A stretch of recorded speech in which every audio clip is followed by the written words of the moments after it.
ఇవాళ మా ప్రభుత్వం మొట్టమొదటి భారత ప్రధానమంత్రి పండిత్ జవహర్లాల్ నెహ్రూ గారిని ఆదర్శంగా తీసుకున్నాం.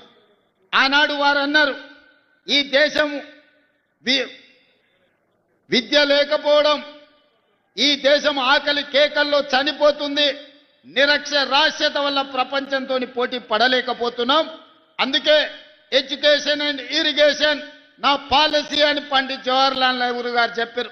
అందుకే ఈనాడు ఈ దేశంలో ఉన్న గొప్ప గొప్ప యూనివర్సిటీలన్నీ మొట్టమొదటి ప్రధానమంత్రి గారు మొదలుపెట్టినది కాంగ్రెస్ పార్టీ కట్టిన కాకతీయ యూనివర్సిటీ. ఇవాళ వరంగల్లో దేశానికి ఎంతో మంది మేధావులను అందించిన యూనివర్సిటీ అది కాంగ్రెస్ పార్టీ మొదలుపెట్టింది.